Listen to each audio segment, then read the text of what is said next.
घरगेरो जो जहां है अपने लेवल पे, ताकि कंपेल करो, उनको कहो कि देश की बात चलेगी। अब परिवर्तन नहीं साथियों, देश में व्यवस्था स्थापना की बात करो। संविधान के तहत देश में मानवीय व्यवस्था की स्थापना, यही मकसद है हमारे संविधान का। गवर्नमेंट ऑफ इंडिया का बहुत गंदा मीनिंग निकला। हिंदी वालों ने जिसने भी अक्ल थी उनके भारत की सरकार, और सरकार क्या होता है? गुंडे का नाम सरकार है। ये मीनिंग गलत है। फ्यूचर में इस देश का गवर्नमेंट ऑफ इंडिया का मतलब होगा, और हम तय करेंगे, ये देश तय करेगा भारत की मानवीय व्यवस्था। That is the meaning of government of India. और उसमें सहभागीदारी। अरे ये नेता छुपे रहते, शर्म आती है इनको। यहाँ आना चाहिए था अब तक तो काफी एमपीओ को शर्म आनी चाहिए।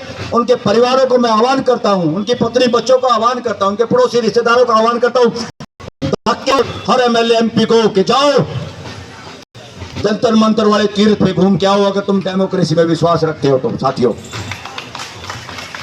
तो आने वाला समय देश में मानवीय व्यवस्था स्थापित करने का है, सरकार बदलने का नहीं।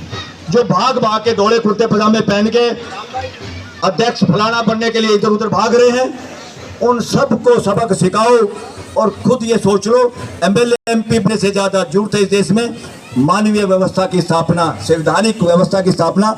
एक छोटी सी मेट्रो का जुगाड़ हुआ था देश में, अब कोई विदाउट टिकट जाने की सोचता भी नहीं। एक व्यवस्था बनी, सब उसका यूज करते हैं। तो हमारे देश की हर व्यवस्था मानवीय व्यवस्था होनी चाहिए, ताकि हमारे देश के लोग, बच्चे बाहर ना जाए पढ़ने और वहाँ की व्यवस्था में चकाचौंध में ना फंसे। वो व्यवस्था की स्थापना यही करनी है। ये भाग भाग के क्या कर रहे हैं? हिंदू मुसलमान फलाना ऊंचा नीचा, ये वो सारे के सारे गुंडागर्दी कर रहे हैं, संविधान की उल्लंघना कर रहे हैं। अब तक तो कई एफआईआर होनी चाहिए थे प्राइम मिनिस्टर पे, जिस तरह के बकवास करता है भाषणों में, इलेक्शन में हिंदू मुसलमान की बात करता है। एक भी आदमी, कोई भी जो देश को तोड़ने की बांटने की बात करे, उन सब पे एफआईआर दर्ज होनी चाहिए, चाहे कोई भी नेता हो, पोजीशन हो अपोजिशन हो। तो साथियों, इतना ही कह के आप लोगों का धन्यवाद करता हूं और आप लोगों को सैल्यूट भी करता हूं कि आप लोग यहाँ पर हैं, हमारे से ज्यादा काम आप कर रहे हैं। ये मनोबल बनाए रखना है।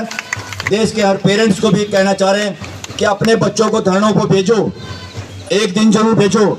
इन पे कोई मुकदमा नहीं बनेगा, सुप्रीम कोर्ट का आदेश है। जन भावना के हिसाब से कोई आंदोलन होता है तो उसमें एफआईआर करना भी अपराध है। तो ऐसे लोगों को हम पकड़ेंगे।